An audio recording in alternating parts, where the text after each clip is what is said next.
నమస్తే, welcome to our channel. నేను సౌజన్య. మచిలీపట్నంలో వైఎస్ఆర్సీపీ అధ్యక్షులు సీఎం జగన్మోహన్ రెడ్డి చేసినటువంటి కామెంట్స్ ఏవైతే ఉన్నాయో వాటి వల్ల వైసీపీకి చాలా డ్యామేజ్ అవుతుంది అని చెప్పి చాలామంది అభిప్రాయపడుతూ ఉన్నారు.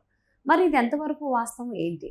ఈ అంశానికి సంబంధించి మనతో మాట్లాడడానికి, వారి విశ్లేషణని మనతో పంచుకోవడానికి ఈరోజు మనతో పాటు ఉన్నారు సీనియర్ పొలిటికల్ అనలిస్ట్ సీతారత్నం గారు ఉన్నారు. వారితో మాట్లాడదాం. నమస్తే అండి. నమస్తే అండి. వైఎస్ జగన్మోహన్ రెడ్డి తెలిసి మాట్లాడారా లేకపోతే మనసులో మాట బయటకు పెట్టారా తెలియదు, కానీ మచిలీపట్నం సభలో చేసినటువంటి కామెంట్స్ ఏవైతే ఉన్నాయో అవి వైసీపీకే డ్యామేజ్ అవుతున్నాయి అని అంటున్నారు చాలా మంది. నిజంగానే ఆయన మాటలు వైసీపీకి డ్యామేజ్ అవుతున్నాయి అంటారా, ఏమంటారు? జగన్మోహన్ రెడ్డి గారు మాట్లాడిన మాటల్ని మనం చూస్తే గనక, దాని సారాంశం మొత్తం చూస్తే గనక, అధికారులని తీసివేయడం వలన ఎన్నికలు సజావుగా జరుగుతాయి అని నేను అనుకోవడం లేదు అని వ్యాఖ్యలు చేశారు. అంటే ఆయన మాటల్లోని అంతరార్థాన్ని చూస్తుంటే గనక ఆయన అధికారులని ఫిక్స్డ్గా పెట్టేసుకున్నారు. ఎవరెవరికి ఏమేమి బాధ్యతలు, ఎవరైతే ఎలక్షన్ కమిషన్ ఎవరినైతే తీసి పక్కన పెట్టిందో వాళ్ళ ద్వారా వైఎస్ఆర్సీపీ పార్టీ లోపాయికారి ఒప్పందం చేసుకుంది అని చెప్పకనే చెబుతున్నారు జగన్మోహన్ రెడ్డి గారు ఆయన వ్యాఖ్యల వలన. అందుకే ఈ రోజున అందరూ కూడా తలలు పట్టుకున్నారు. ఏంటి ఈయన మాట్లాడుతున్నారు ఏంటి అంటే, జగన్మోహన్ రెడ్డి గారు ఎందుకు అలా మాట్లాడాల్సి వచ్చింది?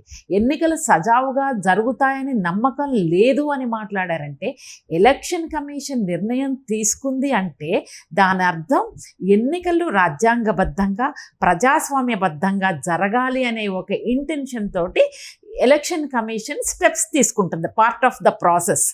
ఎవరైతే అధికారుల మీద కంప్లైంట్స్ ఉన్నాయో, ఎవరైతే ఒక రాజకీయ పార్టీకి కొమ్ము కాస్తున్నారో, ఇవి అన్నీ అంచనా వేసి వాళ్ళకి ప్రూవ్ అయిన తర్వాత ఆ అధికారులని పక్కన పెట్టడం అనేది జరుగుతుంది.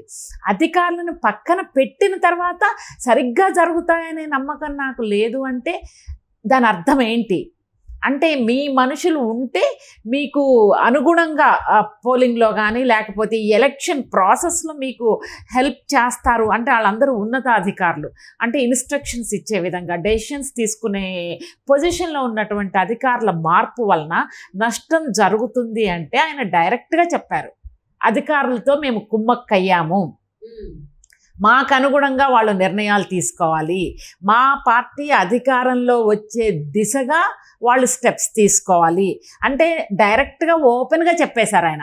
ఓకే, మాకు ఆల్రెడీ అండర్స్టాండింగ్ ఉంది, ఈ రోజున వాళ్ళని తీసేయడం వలన మనకి ఇబ్బంది అవుతుంది అన్నారంటే అది నిజంగా అంటే ఆయన బహుశా ఫ్రస్ట్రేషను లేకపోతే ఆయన మెంటల్ స్టేటస్ ఆ టైంలో సరిగా ఉండకపోయి ఉండొచ్చు, లేకపోతే అలా మాట్లాడారు కదా. అంటే రోజు రోజుకి క్షణక్షణానికి మారిపోతున్న రాజకీయ సమీకరణలు, ఓడిపోతామేమో మనము మళ్ళీ నెక్స్ట్ అధికారంలోకి రామేమో అనే ఒక భయంతో, ఒక ఫ్రస్ట్రేషన్ తోటి ఏం మాట్లాడుతున్నారో తెలియనటువంటి పరిస్థితుల్లో తనంతట తానుగా వాళ్ళు ఏదైతే తప్పులు చేశారో బ్యాక్ ఎండ్లో, ఏదైతే అండర్స్టాండింగ్కి వచ్చారో ఈ అధికారులతోటి ఆయన ఓపెన్గా చెప్పారు. ఈ మాటల్ని ఎలక్షన్ కమిషన్ కూడా సీరియస్గా తీసుకోవాలి. అంటే ఆయన చెప్తున్నారు కదా, ఎన్నికలు సజావుగా జరుగుతాయని నమ్మకం లేదు అంటే వాట్ ఇట్ మీన్స్ అంటే, మీరు ఎలక్షన్ కమిషన్ నిర్ణయాన్ని తప్పు పడుతున్నారా? వాళ్ళు తీసుకున్న డెసిషన్ని మీరు వేలెత్తి చూపిస్తున్నారా? ఏం మాట్లాడుతున్నారు అంటే ఆయన ఏంటంటే తెలియట్లా, ఆయనకి ఏం మాట్లాడుతున్నారో తెలియని పరిస్థితి. ఎందుకు అలాంటి పరిస్థితి వచ్చిందంటే, మొన్న అమిత్ షా గారు వచ్చారు. అమిత్ షా గారు వచ్చిన తర్వాత జగన్మోహన్ రెడ్డి గారి పరిపాలన మీద ఆయన చాలా సీరియస్ స్టేట్మెంట్స్ ఇచ్చారు. తర్వాత మోడీ గారు వచ్చారు, నిప్పులు చెరిగారు, ఆంధ్రప్రదేశ్లో అరాచకం జరుగుతుంది, పోలవరానికి మేము సపోర్ట్ చేస్తానన్నా కూడా జగన్మోహన్ రెడ్డి గారి ప్రభుత్వం ముందుకు రాలేదు, అన్ని వర్గాల ప్రజల్ని మోసం చేశారు, దగా చేశారని ఏదైతే దేశ రాజధాని నుంచి వచ్చినటువంటి బీజేపీ అగ్ర నాయకత్వం ఏమైతే మాటలు మాట్లాడుతుందో, ఇవన్నీ విన్న తర్వాత ఆయనకి అంటే బహుశా ఆయన ఊహించి ఉండరు ఇంత serious comments Bharatiya Janata party అగ్ర నాయకత్వం నుంచి, ఇంత పవర్ఫుల్ స్టేట్మెంట్స్ తన మీద తన గవర్నమెంట్ మీద మాట్లాడతారని అనుకోకపోయి ఉండొచ్చు. ఎందుకంటే లాస్ట్ టైం మోడీ గారు వచ్చినప్పుడు he didn't comment anything against Jaganmohan Reddy గారు ఆర్ హిస్ గవర్నమెంట్. ఎక్కడా కూడా మాట్లాడలేదు, ఆయన జనరల్గా మాట్లాడి వెళ్ళిపోయారు. ఈ టైం మాత్రం నిప్పులు చెరిగారు. ఏది ఇద్దరు అగ్రనేతలు. సో దాంతో ఏంటంటే ఆయనకి దిమ్మ తిరిగిపోయి ఉంటుంది జగన్మోహన్ రెడ్డి గారికి. సో ఈ ప్రాసెస్లో ఏంటంటే ఆయన మాట్లాడిన మాటలు ఎలా కవర్ చేస్తారు? ఎందుకంటే కింద వాళ్ళు తప్పులు మాట్లాడారనుకోండి, వైఎస్ఆర్సీపీ ప్రతినిధులు కానీ లీడర్స్ కానీ వాళ్ళు ఏమన్నా తప్పు మాట్లాడితే అట్లీస్ట్ జగన్మోహన్ రెడ్డి గారు దాన్ని డ్యామేజ్ని తగ్గించేటట్టుగా మాట్లాడగలరు. ఎందుకంటే he is the supreme of YSRCP. కానీ సాక్షాత్తు తనే తప్పుడుగా ఆయన మాట్లాడుకున్నారు ఆయన దాని గురించి. యాక్చువల్గా ఆయన మాట్లాడింది ఒక విధంగా చూస్తే ఎట్లా అంటే ఆయనకి వర్తిస్తుంది, సరిగ్గా జరగవని ఆయనకి, ఆంధ్రప్రదేశ్కి కాదు, ఆంధ్రప్రదేశ్కి సక్రమంగా జరుగుతాయి. ఎవరినైతే కలుపు మొక్కల్ని ఎలక్షన్ కమిషన్ తీసి పక్కన పెడుతుందంటే ఆంధ్రప్రదేశ్లో కొంత నమ్మకం కలుగుతుంది. ఎలక్షన్లు రాజ్యాంగబద్ధంగా ప్రజాస్వామ్యబద్ధంగా జరుగుతాయి అని అనుకోవడానికి ఈ రోజున ఎలక్షన్ కమిషన్ తీసుకున్నటువంటి నిర్ణయాల్ని మనం ఆహ్వానించదగ్గాలి. అయితే ఎలక్షన్ కమిషన్ ఇటువంటి నిర్ణయాలు తీసుకుంటుంది, చాలా పవర్ఫుల్గా ఉంటుంది, సిస్టమేటిక్గా ఉంటుందని జగన్మోహన్ రెడ్డి గారు బహుశా ఊహించి ఉండకపోయి ఉండొచ్చు. ఎందుకంటే ఏవో ప్రలోభాలు పెడితేనే కదా అధికారులు కూడా లొంగేది.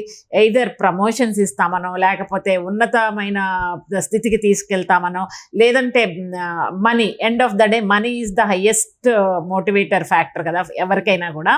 సో ఆ మనీ ఏమన్నా ఆశ చూపించారా, ప్రలోభాలు పెట్టారా, ప్రమోషన్స్, ఇవన్నీ ఎక్కడో ఒక చోట అండర్స్టాండింగ్ ఏదో ఒకటి ఉండబట్టే అధికారులైనా సహాయం చేస్తారు. ఊరికే అయితే ఎవరు చేయరు కదా.